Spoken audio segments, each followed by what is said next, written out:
Welcome, Possums. Welcome to the Passel. Welcome to the family. Welcome to the new year. This is the first Offensive Point show of the new year. So I hope you guys had great holidays. I know we sure did. Today, we have a 2023 draft rewind for you. We're going to dive back into the draft, tell you what we like, what we didn't like, give these teams an A, B, C, D, or F grade. Sorry, geez. Go online, go to our merchandise shop. Nate designed some really cool Possum office shirts. You should buy them. They are sweet. And then just go to IDP Guys for all of your dynasty rankings. All the rookies are in there. We're going to get some more going on this offseason. But guys, the good news of today is the intro actually worked on my end. So I was able to get hyped up for this intro. Josh, Billy, how are you? I was actually just about to ask you. I was also thinking about what the hell F grain is, but that's got to be like some sort of cool wood grain that I'm just not privy to of that information. But we'll get there. I feel like Joe always breaks it down with that, and then Billy with the pop culture references, always super helpful. You know, really explain things before they actually happen. But yeah, no, I mean, it's really nice. And also, Billy's a little sick, so like honestly, we might hear less of him. So that's kind of cool. This is gonna be a good pod. Yeah, and Billy did inform us that he is sick, but he also brings the D. So he does bring the D. Be ready for that. Yeah, it's I'm a jack of all trades, if you will. All right, so this week we're going to spend time looking back at last year's draft. I know every time a year ends, we get a lot of questions about, like, what are stash players? What, how did, because there's players that are in the first round of this year's draft that didn't really get a lot of noise made. I mean, the offensive side, that's not really the case. It's more the IDP side. But still, I think it would be nice for dynasty players to kind of get a gauge of where the players they drafted highly in their dynasty drafts, kind of get a gauge on where their value is after the season's over. So we're just going to go and grade all of the first round picks from last year's draft. So guys, without further ado, wait a minute. Before we even get started, did you all see that there was a huge house fire at Tyreek Hill's house? No, What's up with that? I like how the news reporter just straight up gave Tyreek Hill's address out to the world. I was like, what are you doing? Dude, so I actually saw a video like 2 or 3 weeks ago, maybe less, about like it was like a video of like someone using Google Maps and like showing off Tyreek Hill's house. And I'm wondering if that was it. Cause like, I mean, it'd be pretty easy to find if you look in that area and Miami and like, oh, hey, man, I know where his house is. And like, was it intentional or was this like a cooking fire? Or like, someone. I don't know. I mean, Tyreek Hill actually cooks. No, but people no cook for him. I can see Tyreek being a dope chef, like a Michelin star type chef.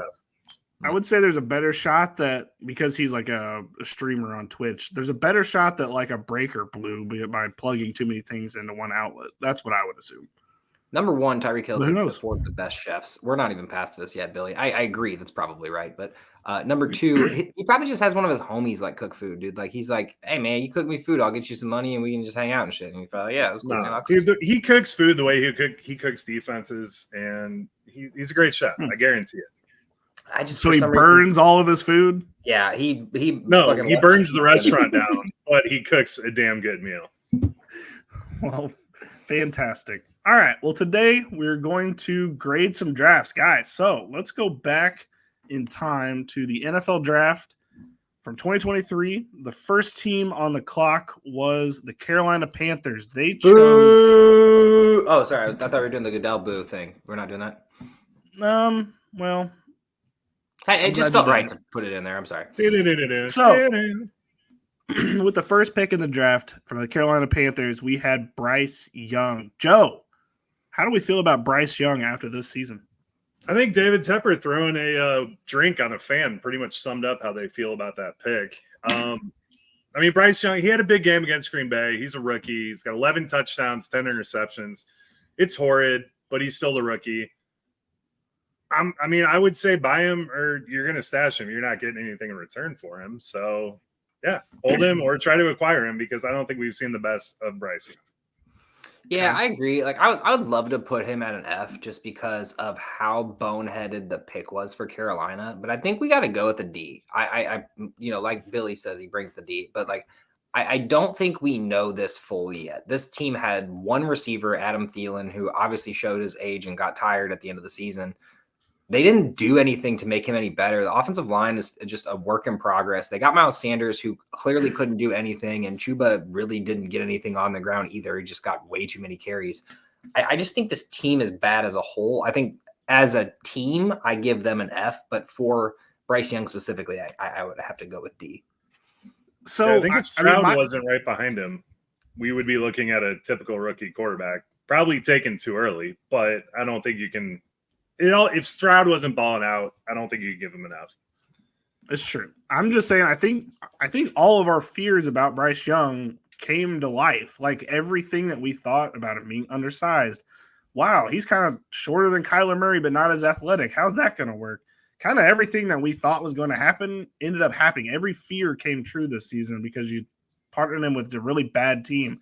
They don't have a first-round pick this year. They don't have a second-round pick in 2025. I'm not really sure how they're going to go about building this team. Adam Thielen was on a one-year contract, so, I mean, they may bring him back or he may try to go somewhere else and get paid. I'm not really sure what they do to build this team in the offseason because it didn't work. So, yeah, I'm going to have to agree. I think it's a D. It's just a D. Just a little D. But no, honestly, I was shocked how not mobile Bryce Young. I thought that, like, I knew he wasn't a running quarterback, but I figured, escape the pocket. He has legs, like he can move. He's not like slow by any means. He's not a, mobile quarterback Lamar Jackson type or anything, but like you're going to get like something like, hey man, I'm in trouble. He doesn't have that yet. And I think this year is going to be a big learning. He's going to watch this tape from last year. Hopefully he goes in and works and he can at least make this draft pick look like at least a C. It just looks like he's overthinking back there. I mean, I think he's mobile, but something's going on where he either can't see over the line or he's just overthinking everything and not great, Bob. I don't think he needs. Well, he looks like a college player. Yeah. He looks like right into the defensive lineman's face when he was about to throw the ball every time. So, yeah, he had a lot of fun throwing to Devonta Smith in college, and actually, that was Mac Jones. Wow. All right, moving on. Houston. We're just going to do Houston back-to-back since they picked 2 and 3. With the second pick in the NFL draft, they selected C.J. Stroud. With number 3, they traded up and took Will Anderson. So, Josh, combined, how did we feel about this pick? You can take them one at a time, though, if you want. Yeah, so C.J. Stroud is obviously a home run. If there was a God tier, he would be on there. Like, there's no problem. We obviously see what C.J. Stroud's done. What he's done has just been phenomenal. The only reason I would want to go any lower than an A, and it's hard to because like if CJ Stroud wasn't such a home run and so phenomenal this year, I would probably put this as a B. But I think the trade for Will Anderson, the only genius part of it is they knew something we didn't, or I mean, I should say the rest of the league didn't, that the Houston Texans were actually going to be a good football team this year. So they traded their first round pick in the 2024 draft for this third pick and ended up picking 10, 15 slots higher. A guy who's already gotten a whole year in the NFL. I don't think there's anything wrong with Will Anderson yet. Usually defensive ends like this don't just come in and just go, man, they're fucking amazing. 45 sacks in the first year he played.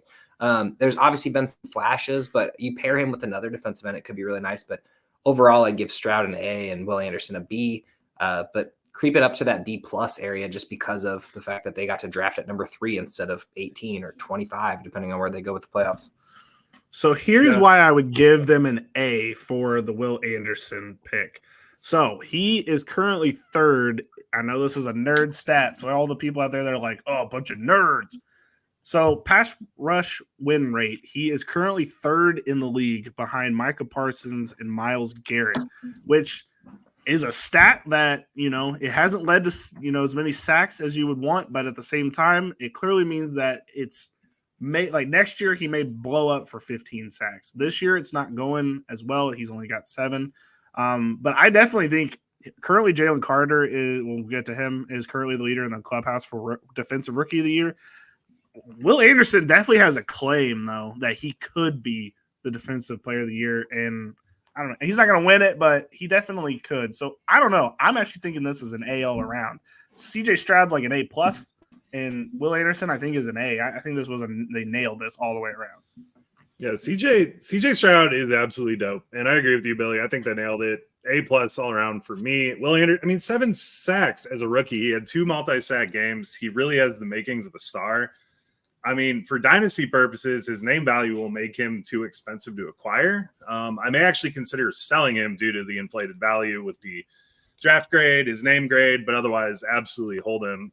He's defensive end 7 overall in the IDP Plus dynasty rankings. So do with that. Yeah, but that's going off of what he can be, and that's my problem with Will Anderson is I think that's what you have to do with rookies, man. I mean, I completely understand. I'm saying 7 sacks for a rookie is phenomenal. I mean, that is good, but it's not like everybody's just 10 years ago, if a rookie gets 7 sacks, we're already putting his name in Canton. But everyone's immediately vaulting him to the next, Myles Garrett, the next, I don't want to say TJ Watt, but Danielle Hunter, he's going to be in the 10, 15 sack club immediately after. What if he isn't? That's my hang up with doing these together and I'm going to give him an A anyway, because I think Stroud outweighs it. I would say B+ for that just because they got to pick earlier. Will Anderson could be phenomenal, but I don't think it is yet. I think I would not be buying Will Anderson at all, not even with his value being a little lower than it was. Say he got 4 sacks this year. I wouldn't be buying him just because I want to see it first, personally. Well, and we haven't even gotten into this year's draft. You're not getting a Will Anderson in this upcoming draft. So if you're desperately in need of an edge rusher and you're not probably going to be able to get TJ Watt, Myles Garrett, you're not going to be able to get any of them, Will Anderson might end up being a cheaper option and probably get you, he's not going to equal their stats. He could on certain weeks, but I definitely think his value is enough to where it's going to be a set and forget for at least the next few seasons. We'll see what ends up happening, but I don't know. I think their team deserves an A. I think they nailed it, and if they keep D'Amico Ryans around, they're going to nail this pick, I think. I don't want to spend too much time on this, but is there any point where you would sell CJ Stroud? No, absolutely not. I don't think you can, Joe. I think unless you're getting even in a king's ransom, maybe, but if you're trying to build a dynasty team, he's literally probably one of the top 2 pieces that you would want to build around. I mean, he's special. This team is so young and raw. The fact that they have a chance at the playoffs, much less might make the playoffs, is just ridiculous. We talked about it. We're this could be really good, and it is. And imagine what they can do in the offseason, not only in free agency, but or not even in the draft, but in free agency as well. I mean, both of those things, they can add the right pieces and the right people onto this team to make this team a force for years to come. The Houston Texans could be one of the best teams in football if they actually do this right. Yeah. I forgot how much you guys like quarterbacks. I think everyone's so high on CJ Stroud right now. I would totally try to see what I could get for him at the moment. Well, in super flex, you have to be high on quarterbacks, I think. I mean, I said one QB. Well, in one QB, I would listen to more trades for that. It depends on this all depends on the composition of your roster, though. I mean, you can't say, would you trade CJ Stroud? Right now I have CJ Stroud and Lamar Jackson. Would I entertain conversations with CJ Stroud? Probably, but what am I going to get? Am I going to get a running back who's got 3 years left in the tank? Am I going to get another quarterback of equal-ish value? What am I getting out of that is my thing. And that's why I would not be trading CJ Stroud, because you've got the youngest, best quarterback in the league right now. So why would you? Fair enough. I was just asking. No, I'm not mad at you. I was just it's a good. No. I was kicking the idea around earlier when I was trying to figure out what I would label him as, and I think you just got to hold him. Honestly, it's definitely a hold. I think another thing that we're all not even considering. He doesn't even have what we would consider a top 15 receiver in the league on his team. We're all really happy about what Tank Dell did this year. And we all kind of fell in love with Nico Collins over the last couple of years, at least hoping that he would be that guy. Neither of those guys is probably in our top 20 if we had to just rank wide receivers in terms of ability.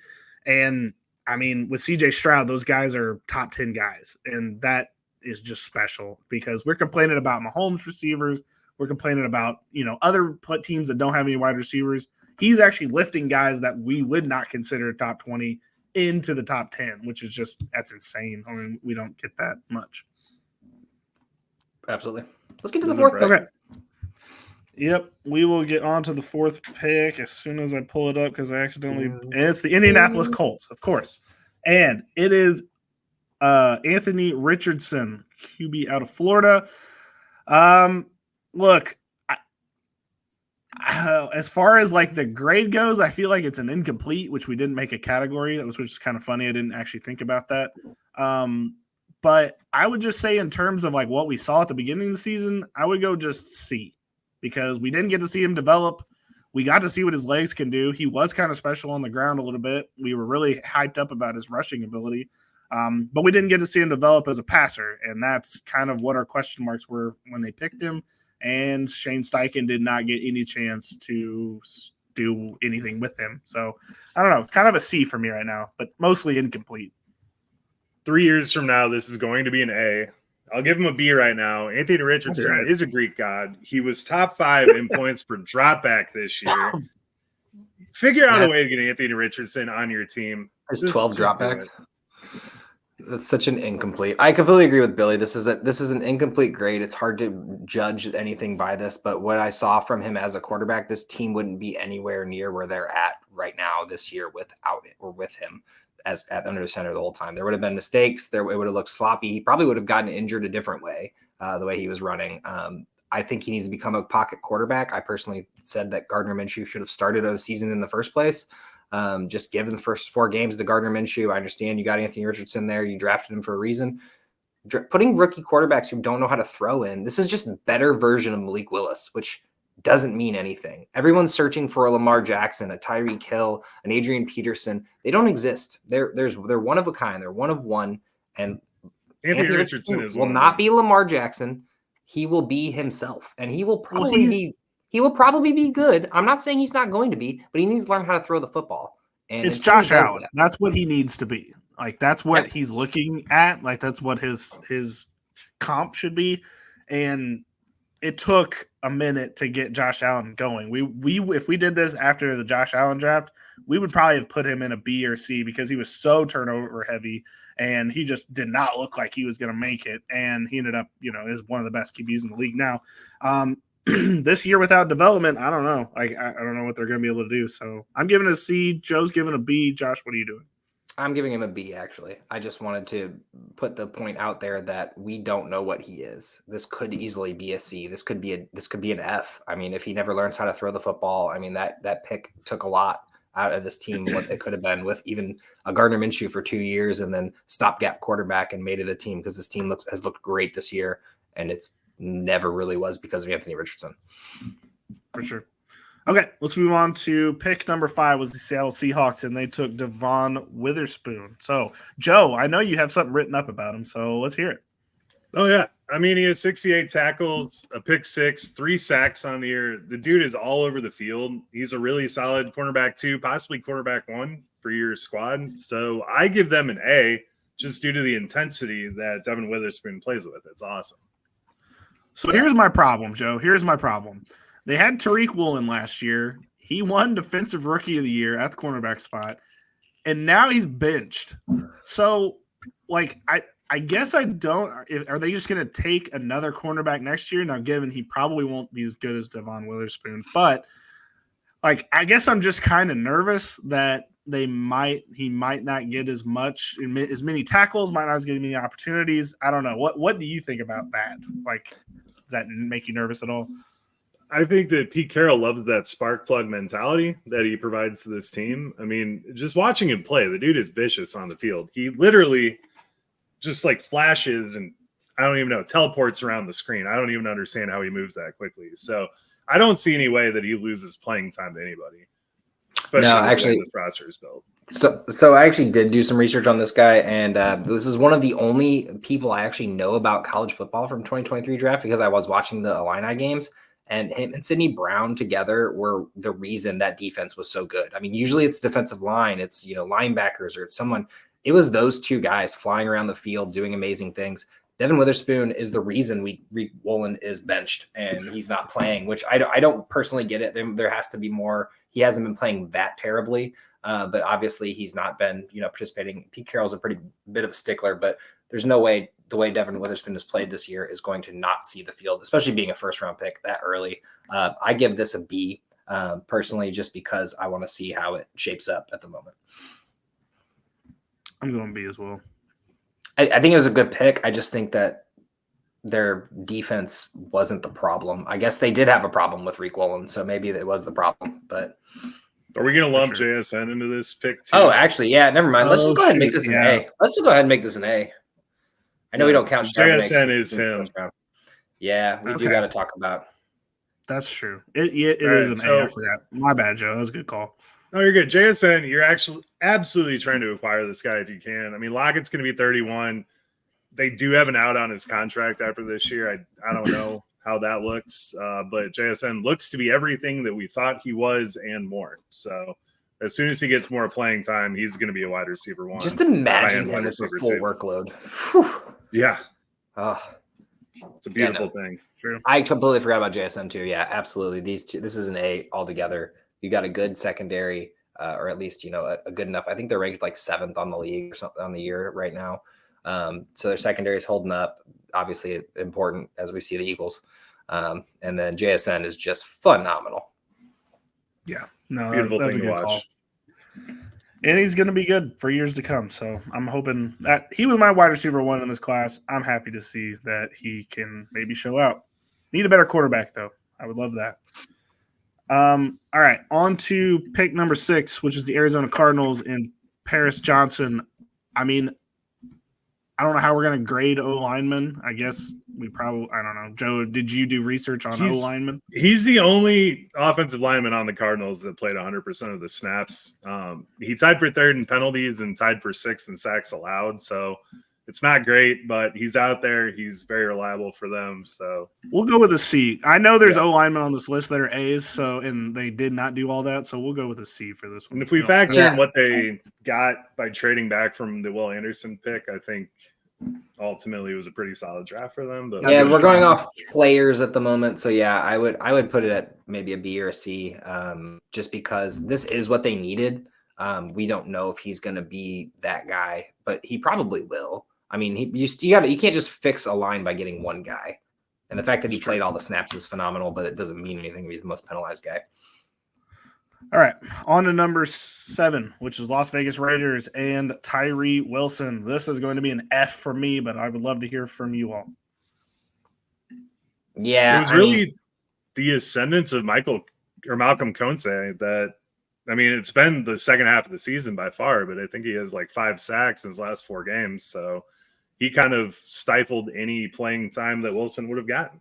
Yeah, but Wilson actually did get a lot of playing time. It wasn't a full workload, but he's basically been splitting reps. I mean, I know it's second team. He's not going with Max Crosby most likely, but Max Crosby never leaves the field. So honestly, in reality, he's on the other side for Max Crosby. He should have been getting some more work. The D-line actually really isn't great this year, but the fact that they could have grabbed Jalen Carter and didn't and grabbed Tyree Wilson, it hurts. I got a D or F for the moment. I mean, they're just not good at drafting D-line for whatever reason. No, well, and the knock on Tyree Wilson is literally the problem he's having in the league, where he's just a one technique and he just wants to bull rush. He doesn't have the special abilities to get around like you want a guy that you drafted at number 7 overall.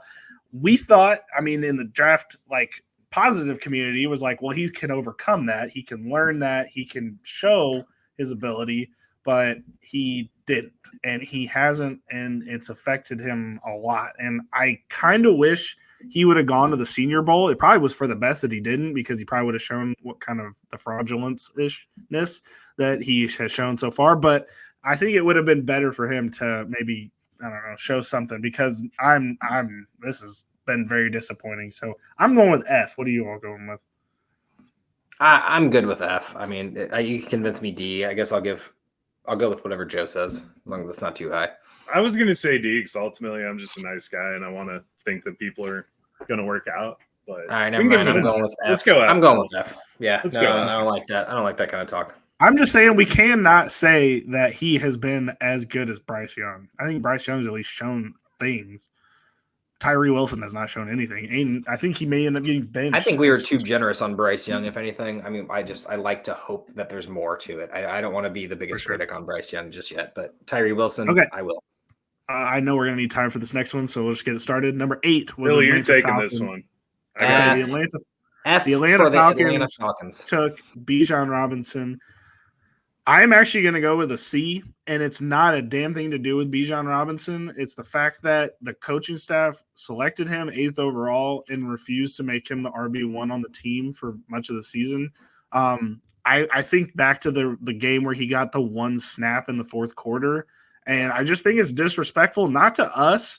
Like, we're draft podcasts now. Like, we're not talking really as much fantasy it's just disrespectful for him to treat him like this on his first year on the team. Like, how are you supposed to build confidence? How are you supposed to get the trust of your lineman, of your quarterback who's been a revolving door behind him? How are you supposed to build anything when you can't even be the starter for most of the season? It's just and get a consistent workload. I think it's very frustrating for him, but I have to go with the C because of what they did. F for frustrating Falcons. No, I'm just kidding. I would love to give this an F. The biggest problem with this draft pick is the fact that they drafted him. And once again, we're ranking players, Bill, not the team's draft. But I do understand your arguments there. The thing about this is I guess should say is that was too high for Bijan. You do not draft a running back that high. They could have traded back a couple picks. They could have not gotten him and not used him just as well.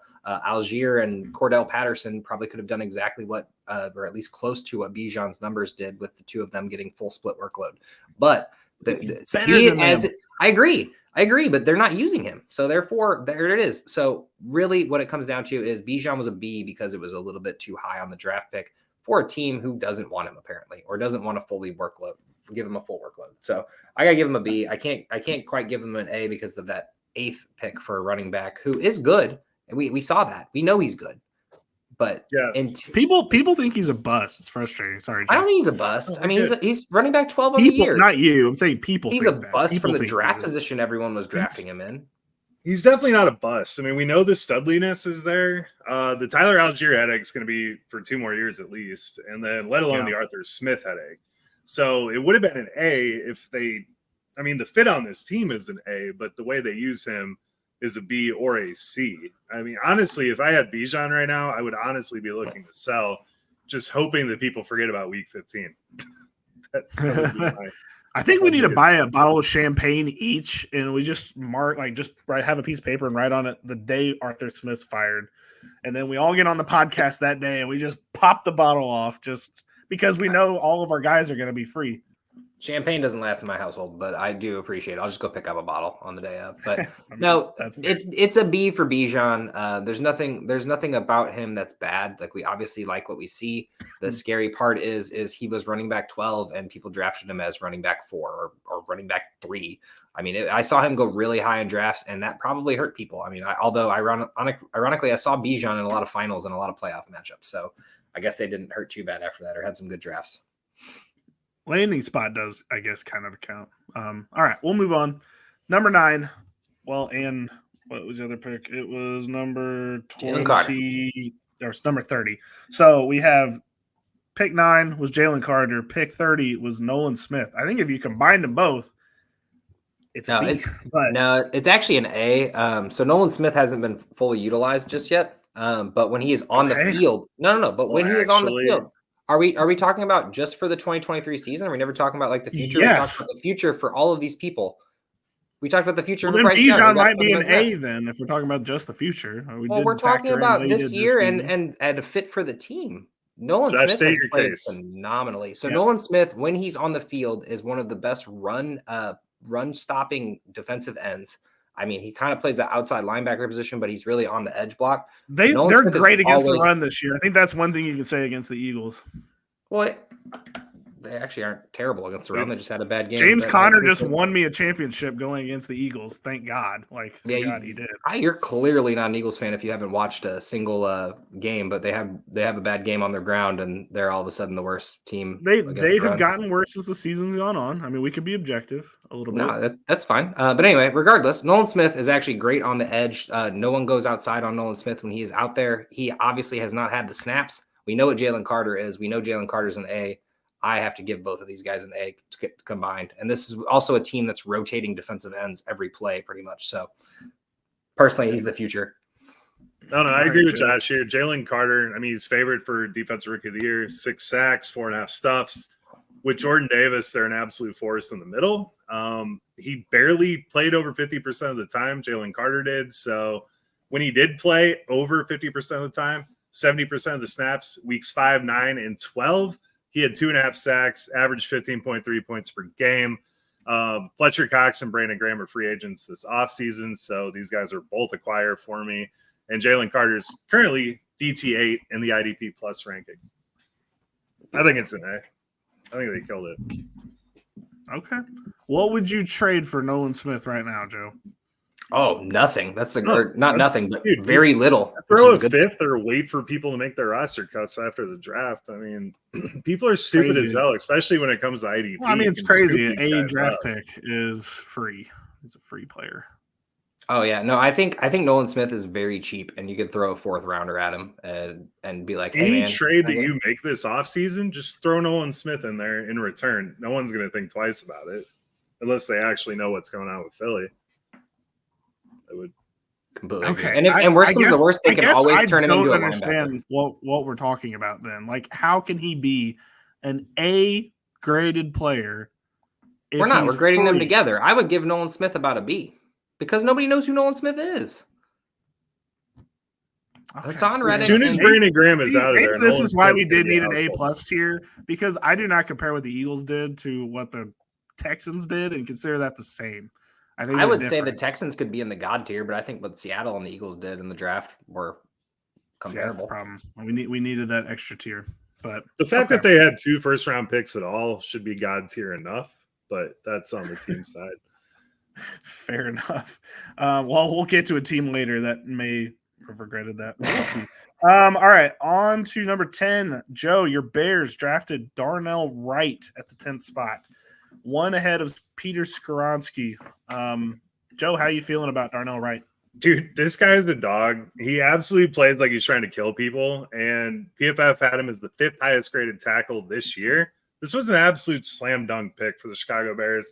We're keeping Justin Fields around. We're going to build around him, and we got our anchor for the line for years to come. I think it was a slam dunk. Yeah, I'm going to have to give him an A as well, other than the fact of trading back and not getting Jalen Carter. I'd give him a B if we're talking team, but we're talking player, and this is exactly what that team needs, whether they keep Justin Fields or not. They need tackles. They need someone who's going to be on there. Darnell Wright's going to be one of those guys that were like, he's played 750 games in a row and some shit at the end of it all, and like however many snaps in a row. And he's going to be one of those guys that we hear. The thing about offensive line is it's not sexy. Nobody likes when their team drafts an offensive lineman. No one's like, oh, yes, that's exactly what I wanted. Really wanted Darnell Wright on my team.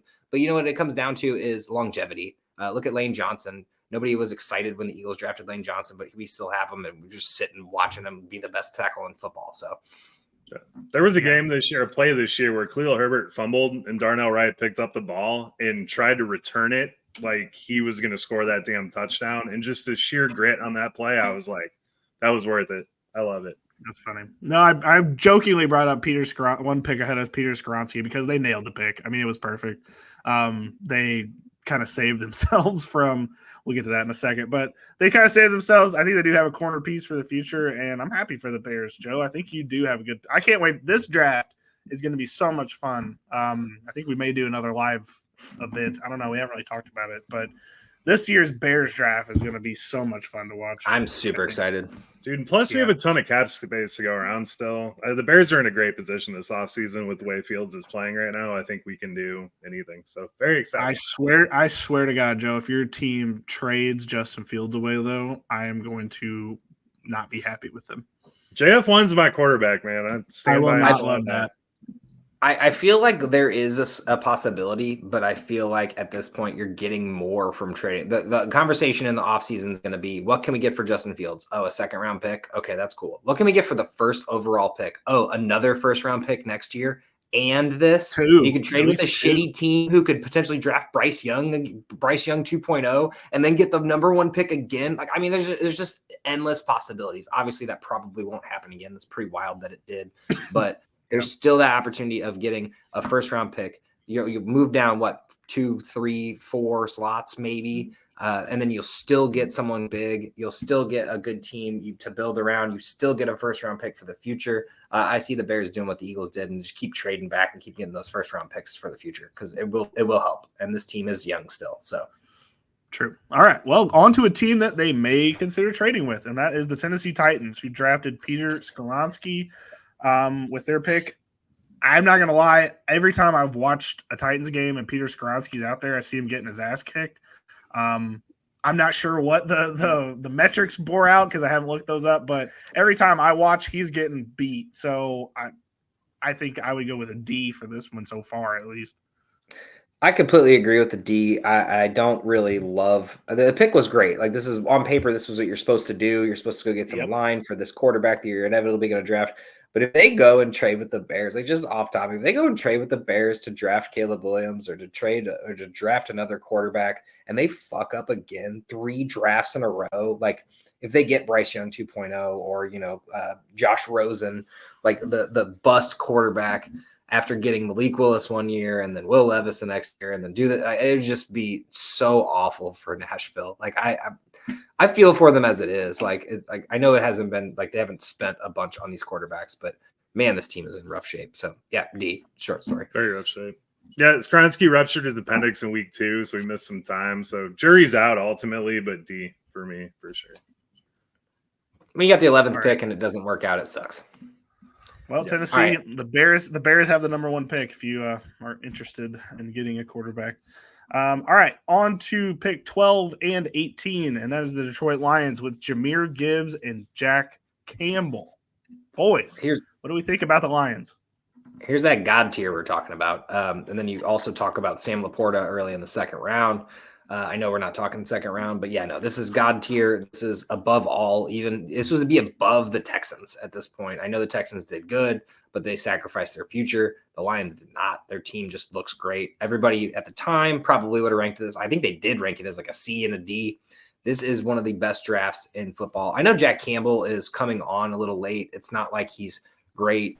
He's good, I would say. So if anything, I'd probably rate Campbell a B, but Gibbs is God tier. We know this now. Yeah. I mean, Gibbs is an RB1 at worst, high-end RB2 while Monty's there. If something happens to Monty, he's the RB1 immediately. There's no question about it. And then Jack Campbell, I mean, he didn't really do much at the beginning of the season, but he's up to 83 tackles. The Lions are going to have $61 million in cap space, so it's unlikely we see them cut Anzalone or Barnes or anything. So I don't know how much his role increases next year, but I think they killed it. I got to give him an A on that one. Yeah, and then they also got Brian Branch this was just a dominant draft. Like I don't know how you can nail 4 picks in a row, but they kind of did. I mean, obviously Jack Campbell, you probably could have got him in the second round, but whatever. I mean, it's a luxury at this point, right? Getting him. I mean, honestly, we could do a draft recap solely for the second round this year. We really could. The second round was pretty special as well. But yeah, I mean, I think this is an A. I think the Campbell piece kind of brings it down to like maybe not a God tier, but I would go definitely an A. The Detroit Lions are going to be good for the next couple of years for sure. Probably all right. More. On to number 19, and that is Tampa Bay with Kalijah Cansey, defensive tackle out of Pittsburgh. We gotta go 13, man. Oh, you skipped to the 18. Of course, yeah, I did. I had 18 after Jack Campbell. My bad. That was on me. 13. Just kidding. Green Bay Packers. Lucas Van Ness. I'm probably gonna go with a C, but I would love to hear what you all said. So it's Van probably Ness, a C. Go on, Josh. I'll say. Oh, I was just gonna say Van Ness had this really high draft profile. I don't get why he was linked to the Eagles all year long at the 8 spot and everything, or like at 9, whatever they were originally at before they traded up for Carter. But I don't get it. Like we haven't seen it on paper. I know that they were Preston Smith and is it Zadarius Smith still on the team? No. Who's the other defensive end they still have? Rashawn Gary, Preston Smith. Rashawn Gary, Preston Smith. Yeah, Rashawn Gary is who I was thinking. So those two have actually, I think the problem was, I don't think they really thought Rashawn Gary and Preston Smith were going to still be elite or still be good or great, I should say. But Van Ness, this could be good in the future, but at the moment, I never understood the hype. I watched the tape in college. It was okay. Personally, I give it a C. Yeah, it was overhyped player that Green Bay fell for, and I really thought they were going to go wide receiver just to piss Aaron Rodgers off. Sad they did. Can we not fall? Not us, but like, can teams not fall for the rotational piece in college and assume that they're going to be able to go ahead and be full workload guy in the NFL? Because we have this one, and then we have Walker from 2 years ago, the number 1 overall pick, who's only been a rotational piece as the number one pick in the draft for Jacksonville, Trayvon Walker. Can we just stop falling for guys that are rotational pieces in college? Like, there might be a reason that they're rotational. It's maybe because they can't play every down. That Trayvon Walker pick was so bad, and we were like, maybe we're wrong, you know? Nope. I will never get I mean, it. I don't know. Aiden Hutchinson and Thibodeau were right there, and they just overthought it. Trayvon Walker has been fine, but he's not overall. It's first overall. First overall is just bonkers. Over 2 grades too. Yeah. No. Anyway, Joe, what do you got? I think what happened here is Green Bay panicked because Rashawn Gary has not been the epitome of health his whole career. Him and Preston Smith not going to be free agents until 2027 and 2028 respectively. So I think they're kind of hedging their bets and getting Van Ness just, as a presence on this team, but he really hasn't done anything. And I don't think we're going to see him do much unless the cards fall absolutely correctly for him. So in fantasy, absolutely out on him. And in real life, I give him a D. Hindsight is foresight, I know, but that's fair. All right. Well, we're going with C for the time being. Okay, on to our next pick, which is 14. That is Broderick Jones from the Steelers. I cannot say either way, to be honest. The O-line's not been great this year, but it's been better than the last 2 years. That hasn't been saying much, though. He's one of the least penalized offensive linemen, so he has that going for him. But it's really hard to judge because their offensive line is bad. It doesn't mean Broderick Jones has been bad. I'm going to go with a C personally. He hasn't been great. Only 3 sacks allowed on the year, though. I think is pretty special for a rookie tackle joining a really poor offensive line. Yeah, and he's looked really good in the run game too. So, I mean, I would say C, B, something around there. We're going with a B because I know how bad that team's been, and the fact that they even have a guy that's made it a little bit better is good with me. All right, on to number 15, the New York Jets, Will McDonald, F. Sorry, he has not been good at all. And he's I made honestly no impact. I forgot he existed. Yeah. Now, Bryce Huff is going to be a free agent, so he could show more next year, but I don't know. If we're going off this year and hope for future, I got to go with a no for me. You know how much it says that I'm pretty sure I was in like 4 dynasty drafts with you guys with IDP involved. I don't think Will McDonald was taken in like 2 of those drafts. Like he just flat out wasn't taken. He's a first round defensive end and he just wasn't taken. I think that says a lot about what people thought of him. And then it's only gone on to be exactly right as the season's gone on. Like he's going to be on your taxi squad at least through next season, I think, before he starts showing anything. For such a good defense and doing nothing, it's rough. Yeah. No. And the injuries has been the only reason he's gotten on the field. He still hasn't shown anything. So I think I get one with F. What are you guys going with? Go with D or F. Yeah, we can take D for him. I'll allow it. All right, D it is. All right, on to I'm going F on this one. Okay, Washington Commanders took Emmanuel Forbes. He has been getting burnt pretty bad this season. But I just think back to AJ Terrell in his first season. He gave up the 300-yard game to, what was that guy's name? Played for Carolina. Or maybe it was Julio. I think it might have been Julio. I don't know. Can't remember who, but he gave up a 300-yard game to somebody. And AJ Terrell's turned out to be really good, but the first season has been just complete dog water. Yeah, I mean, they drafted him to be a ball hawk, and he is a ball hawk. I mean, he only has 1 pick this year, but he had the 6 pick sixes in college, which is an all-time record. But he's not great in coverage, and when you have Christian Gonzalez and Joey Porter going after you, and Deion Banks for that matter, it's a miss. So F. I'm actually going to go ahead and agree. This was supposed to help their secondary, and I think it made it worse. So I'm going to have to go with an F as well. The defense ain't good. I'll tell you that for sure. Man, I still don't know who that was. It's going to bug me all day. All right, we're going to go with F then. Kelvin Benjamin? It might have been. I've been like trying Kelvin to. Benjamin would have 1 monster game in his career. I've literally been trying to look this up the whole time, and I still can't find it. Oh, well. All right. Maybe I'll look it up and find it later. on to the next pick, which is New England Patriots selected Christian Gonzalez. I'm still considering this an A, even though he didn't finish the season. He was amazing before he got hurt. This is an incomplete grade, obviously. I'm gonna give him a B, but what he was doing in even fantasy was special. I mean, a sack and a pick in his first 2 games. I mean, it is just phenomenal to see from a corner. It's probably an A for me, and I'm cool with ranking it an A, but I'm just gonna go with B because of incomplete. I mean, he could have gotten worse as the season gone on, but where it stands with just the first 4 games, he still was phenomenal. So, and to put points up like that for a corner is just amazing. This is an absolute slam dunk. And I mean, I was amazed. I think we all agree that he was the best cornerback going into the draft. Him falling to 17 was a little bit of a shock, but the pick was a steal. And I mean, if you run a cornerback league, even a DB league, I mean, probably a little bit forgotten about here. So float some trades out for him.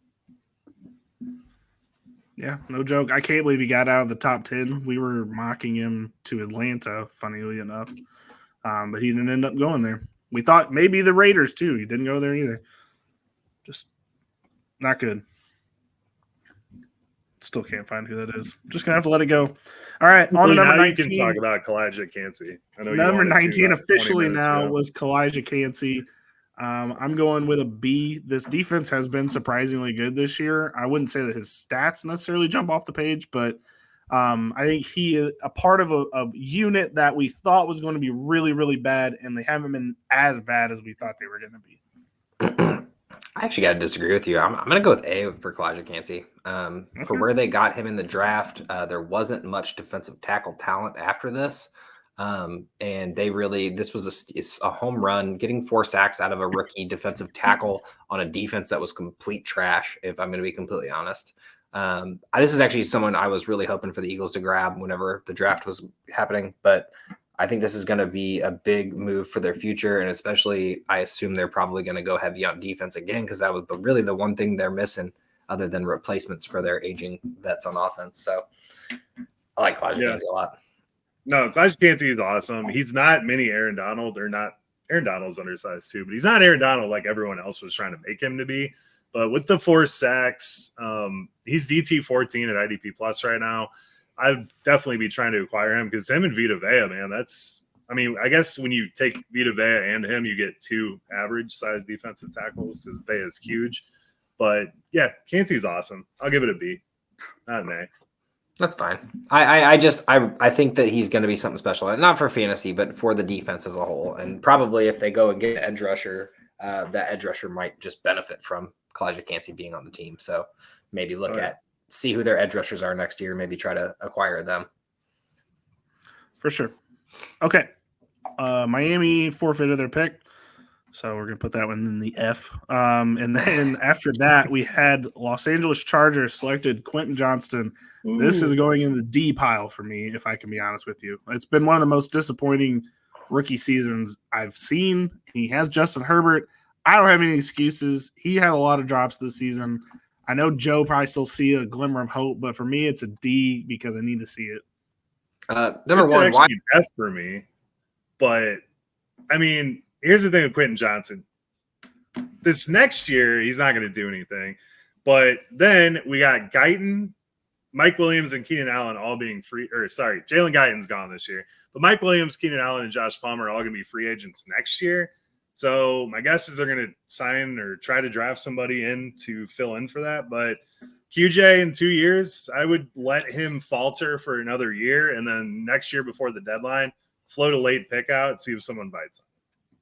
Okay. Yeah. No, Quentin Johnston is what we assumed what JSN, we didn't assume that he'd be the same, but we assumed that it was the same, like as JSN. He's not going to have a role this year. He doesn't have the opportunity. He had the opportunity and he absolutely failed. That is the biggest F I've ever seen in my life. I mean, maybe not quite. There's been some pretty bad wide receivers over the years, but seeing him go and have a chance to not only be the number 2, but to be the number 1 on a couple weeks when Keenan Allen was out, he did absolutely nothing. And I can't blame anyone else. It's not like, oh, Justin Herbert's bad. He isn't great, but he was putting the ball right on him. He dropped him. Also, Billy, are you a big Steve Avila fan? You already got the Rams as an F. I don't know what they did to you. They don't have a first round pick. This is a Yeah, they first did. round. Didn't they? No. Oh, that's They my didn't. bad. That's my bad. That was the second round. My Nope. bad. They traded it to the Detroit Lions, and they got Jack Cable. But I mean, the Chargers could have taken Zay Flowers, Jordan Addison, Jaden Reed, Rashee Rice. Yeah. Fuck, even Jalen Hyatt would have given you the same production that Quentin Johnson did. So to burn a first on him was really dumb. Well, and everybody could have had Puka Nacua. So I mean, yeah, this is a disaster. So You can't say. I mean, you can't say Jaden Reed. I could say you could at least talk about Mingo. You could talk about it in the first round. You're not talking about Puka in the first round. Nobody knew. No, I know. It's just it's just kind of a disaster what it ended up being. All right. On the next pick, Baltimore Ravens took Zay Flowers. I'm going A all around. What do you guys think? First time they've had a wide receiver on this team in forever. I know he's wide receiver 25 on the year. He played every single game. Lamar Jackson likes him, actually. He's getting 20-point performances as a wide receiver on Baltimore. This was a slam dunk for fantasy. This was a slam dunk for Baltimore, the number 1 seed. This was the easiest A I think we could probably talk about. Yeah, absolute A. I am interested to see, now that Zay Flowers is broken out, what does it look like when Mark Andrews is back in the lineup? But I think you don't even have to worry. Zay's going to be great. Honestly, it's been about the same. Honestly, I mean, I guess there's a couple more 20-point performances, but honestly, he was more consistent when Mark Andrews was out there. He was getting. Well, he didn't really. I mean, only these last couple weeks did we really see him stud out like we were expecting. So, do y'all want to hear my hot take? And this is the right time to give this. I think Baltimore is better without Mark Andrews. Their offense. I think Isaiah likely puts a different spin into the game, and where Lamar doesn't just funnel straight to Mark Andrews, he actually reads the entire field, and I think it's actually made this offense better without Mark Andrews, as weird as that sounds. Yeah, I don't know if I can personally agree with you here. My hot take, I was really upset that they signed OBJ. I thought that was the stupidest signing ever, but I mean, he comes up clutch when they need him, and I don't think it was the worst signing ever like I did before. So the thing about this is this team's just good all around. And Lamar's actually turning into that pocket passer. Yes, he's running the ball still. He's not going to ever stop running the ball. But the thing is, he's actually turning into the pocket passer. He's finding Nelson Aguilar. He's finding OBJ. He's finding Zay Flowers, likely Andrews. It doesn't matter. Mix, match him in. It's not Mark Andrews. It's not, OBJ. It's literally it's Lamar Jackson. He looks good. He's the reason this team is what it is. They're phenomenal. They killed the draft. Friendly reminder to everybody listening out there, every team in the NFL said they didn't want anything to do with Lamar Jackson this offseason. MVP of the league didn't get a call.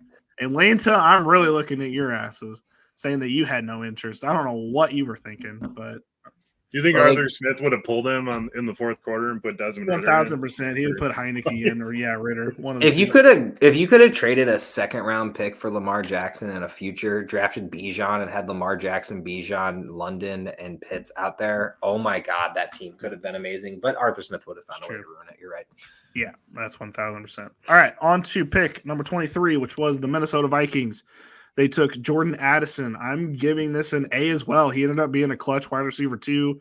As much as Joe tried to make everyone think that Jordan Addison was going to suck, he did not suck. He filled in really nicely when Justin Jefferson went down. And I think for years to come, they're going to have a nice 1-2 punch. I mean, Jefferson's always going to get top billing, but you can get Jordan Addison in maybe the third round of your drafts, and you won't hate it, I think. Yeah, actually, I liked him better when Jefferson was there. As a number 2, and I know this was because of Kirk Cousins also. You gotta really put that into play because he did go down, and it was a different ball game. And honestly, some of these fill-in quarterbacks were finding guys like Powell and Osborne and some of the other guys out there. But I personally just love all around Addison, and he's been phenomenal. And him and Jefferson, give them a quarterback, and this team can be weirdly awesome for the rest of their careers. Basically, you pair them two together. You need 2 wide receivers in this day and age. That's just how football works. It's really how football's always been, but it's best to have 2. I agree. My hot take on Jordan Addison was incorrect. It is an A. Wow, happy to hear that. We're not really saying anybody had just a mid draft. It's either it was bad or it was good. It's kind of funny to see so far. All right, on to the New York Giants. They took Deonte Banks, cornerback out of Maryland, in the first round. Does anybody have any big opinions about Deonte Banks? You wanted an an average draft pick? This is an average draft pick. I was thinking the same thing, but I was hoping one of you guys would feel differently. But I'm going to say it's an F from a team perspective. As a player, Deonte Banks has been fine. So, yeah, you're right. This is an average draft pick. But from a team perspective, this was not what you needed. You needed several other things, and you drafted a corner with your first-round pick. I understand all the wide receivers were gone. I understand that you're like, man, we were really hoping. And we even joked about that, like man, they really aren't going to get any of these receivers when we did our mock draft. And we were absolutely correct. But, yeah, I just – this is what you did. I think they panicked, honestly. Yeah. I think we had Joey Porter over him too. So, I mean, obviously he's been fine. I do agree that C would be fine. D maybe just because of how bad of a pick it was. We're judging by the player. So I think he's a really solid player. I think he's got a good career ahead of him, but he didn't really move the needle for the team at all. No, exactly. All right. On to pick number 25 was the Buffalo Bills. They selected Dalton Kincaid. I would probably go with I was going to go C or B. I think that although Kincaid showed flashes plenty of this season, they still have Dawson Knox there. There's still going to be a lot of targets, ahead of him. Future-wise, he probably is somebody you might trade for if you can get a small draft pick for him or something. But yeah, he was not overly great this season. I'm going to have to disagree with you. As a player, he is a B. For this team, he is a D. So, I mean, you can average that out if you want. You're going to pick C anyway because you guys both did say that. But Dalton Kincaid looked phenomenal over that 5-week stretch when he was actually getting targets each game, 7, 11, 8, 6, 7. He was doing everything with them. He did get targets later and then they just stopped using him. And Josh Allen is just known for not using Dawson Knox properly or tight ends properly or anyone properly for that matter, other than Stephon Diggs and the deep ball and hoping that. Look at Stephon Diggs this year. I know, but still, though, my logic is it's not Dalton Kincaid's fault that this happened. He wasn't just dropping footballs out there; they basically gave up on him, and that's what I hate about it. So personally, he's a B, but I understand why you guys can say C. I just don't understand why you'd give a tight end $20 million a year and then fucking draft one in the first round. I also don't get that. I thought this was stupid when they drafted him. I was like, you have Dawson Knox and you're going to go get Kincaid. Okay, well, let's see what Dawson Knox has. Oh, you can't get rid of him for 2 years. So he's there next year too. So you're just stuck with 2 good tight ends and you're not going to do anything with it. I mean, maybe they finally win the Super Bowl this year. Maybe we're like, man, it was Dawson Knox and Kincaid. That's the reason they did it. That was such a good pick. But as of right now, it's mid. I was hoping it was going to be their wide receiver too. It hadn't even been that. Like they've been using like Khalil Shakir. I don't know why it's not. And now that Knox is healthy again, you got both of them. And I don't even care about fantasy stats anymore because fantasy's over. Do some out routes with both of them on each side. You have 2 tight ends. Josh Allen's good enough to at least see the field, but then he's going to take the deep shot for no reason anyway. So, man, I'd hate to be a Bills fan. Sad state of affairs. I know, because you're like, it's kind of like when they lost 4 Super Bowls in a row. Like you have a good team and you're going to be relevant, but like not relevant enough to like win the whole thing. And that's kind of frustrating. Okay. On to number 26, Dallas Cowboys selected Mazi Smith. We thought they could go any number of directions. None of us thought it was going to be Mazi Smith. So I'm going to go with a D just because I don't think he's good enough. I don't think you're going to have him fantasy wise. Nah, it's an at F. any point. It's an F. Okay, And it's not about fantasy football. It's about him as a player. He's had chances. He's been on the field. Sure, it's a rotational piece, but he's done nothing with it. He's not stopping the run. He's just doing fine. Yeah, I mean, I think he's a good player, but I mean, Osa and Hankins really are doing a really good job this year. So maybe in the future we see Mazi Smith do something, but as of right now, it's a D or an F. You guys can decide. First round, like you're just drafting a big guy. Like it wasn't even just like with any of these picks that we've been talking about, aside from the A's, like look at this second round and what teams were able to get in the second round. It makes it hard to give any of these mediocre picks a good grade. It really is. Well, after Jordan Addison, I feel like we kind of just like fell off of a weird cliff of like, well, I don't know what we're going to do. Let's just pick somebody. It's kind of what it felt like. But, well, Joe, you got to break the tie because I said D, Josh said F, so you got to have to break it. It's the Cowboys. Give it an F. Okay. F it is. All right. On to Jacksonville Jaguars selected Anton Harrison. We kind of predicted this is exactly where they were going to go. I would go with a B. He did get injured, but I think that he's been fine this year, especially where he got drafted. Yeah, I mean, the line's been pretty shitty, but it's not his fault. It's not his fault. I would say B or C. I have no troubles going either way. I mean, it's what they needed as a team, but as a player, he's been okay. Obviously, the injury didn't help anything, but he's been okay. I mean, although Lawrence has had time to, it's not like Lawrence is like overly sacked this year. I mean, he's not. It's not great, but eventually we're gonna have the Trevor Lawrence conversation. He's kind of skated by because of what's happened to him at the beginning of his career. But we got to eventually start talking about him not being good. I don't know. It's not. No. It's not even that he's not good, because he is good. He's fine. He's fine. But I don't know. But no. It's fine that it's not fine that he's good or okay. He needs to be great. He was the number one. He was the college phenom. Like, at some point, this becomes a bust category. Like, I mean, yeah, I know it's not. It's the slow bust. You know what I mean? Like, he has all the weapons now. He has Ridley. He has Kirk. He has Evan Ingram. He's got at least one good running back and then some backups out there. I mean, the offensive line isn't great. I understand that. He's, just putting up mediocre numbers. And I mean, Agnew has actually been fine for a wide receiver for him for some stupid reason. Yeah. I agree. I mean, we got to talk about the Trevor Lawrence thing. We'll talk about it this offseason. It's kind of like Baker Mayfield, like where they just switched coaches at the beginning and it just threw off his development. Baker's basically been a bust so far. Trevor Lawrence, I mean, he's been there too, like since 2019. Like, it's time to start thinking, or 2020, time to maybe start thinking about him not being good. I don't know. We'll get into more of this offseason. I personally don't think Doug Peterson's got to go, man. Oh, here we go. All right, let's calm down. You think it's Doug Peterson's fault? I don't know. Dude, this team never looks like they want to win a game when they go out there. Well, that is true. It's always just play football, see what happens. Everyone except for the game against the Chargers in the playoffs last year. Yeah, that was sweet. That was sweet. The fact that we're going to chalk it up to one game, one playoff win, was that a comeback from 35 points down? Was there only like that? Yeah, not good. All right, on to the Cincinnati Bengals. They selected Myles Murphy. I really think they planned on picking Dalton Kincaid, and that didn't happen because he got drafted earlier. But they ended up with Myles Murphy. What do we think about this?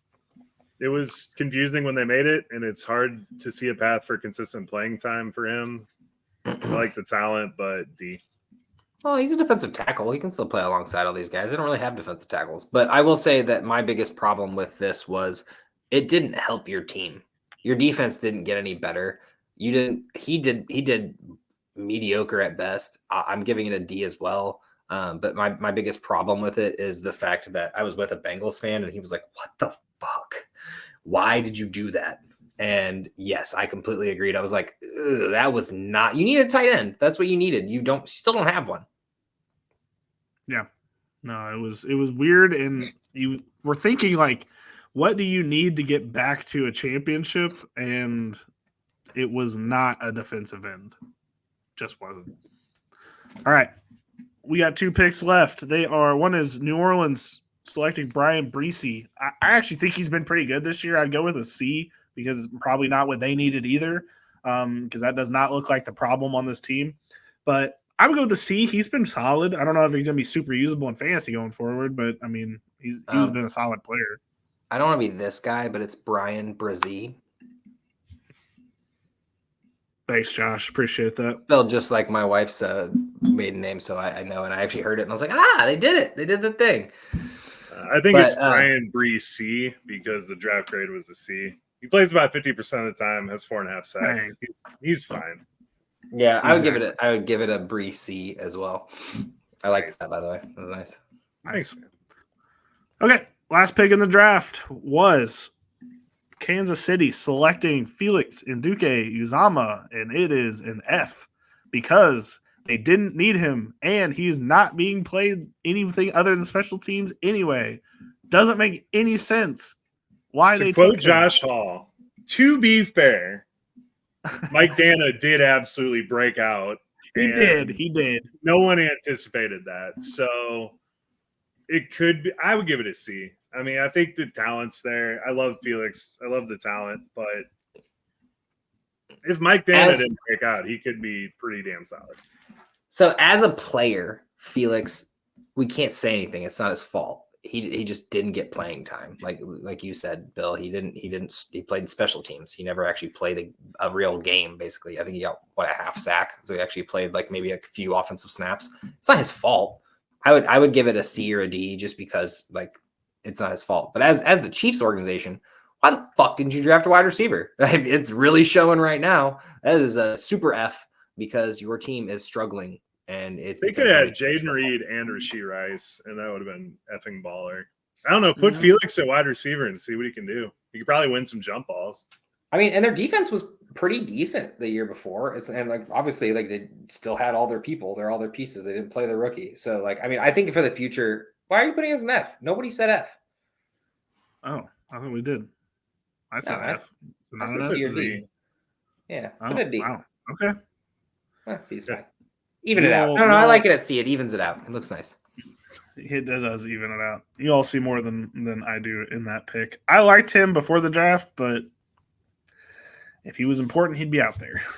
Personally, I actually think D, but it's fine. It evens it out. I like that. But it's not his fault. Like the pick we're talking for the player wasn't his fault. You can't be like, yeah, he sucks because they didn't play him.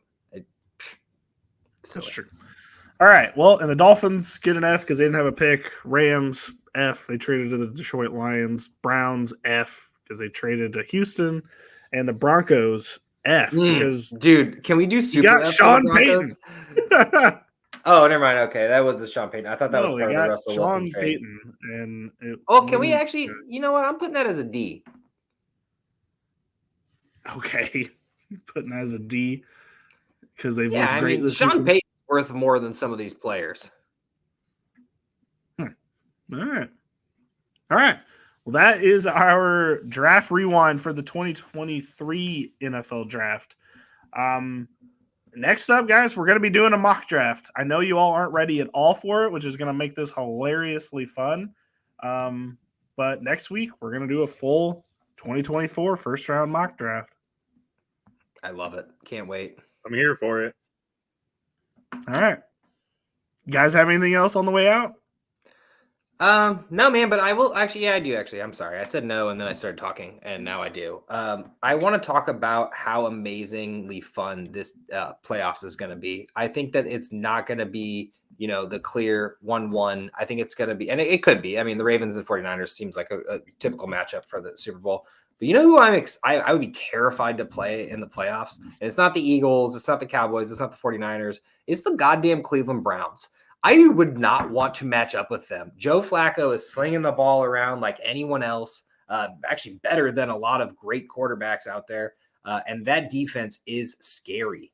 So I would be terrified of who they're going to play. They'll be the 5th seed. So they're playing whoever's the fourth, basically.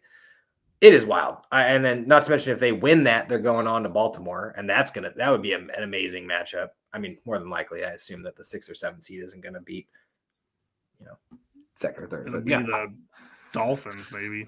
So that wouldn't be. I'm just excited for that Bills-Dolphins game on Sunday night. Yeah, that's going to be. I think there's going to be some slaughtering going on the field. It'll be a lot of fun. Okay. Well, but both teams can't play good teams, so it's going to be weird. Like, is it going to be just like cancel out at 0-0? It'll be 7-7. 7-8. What it'll be.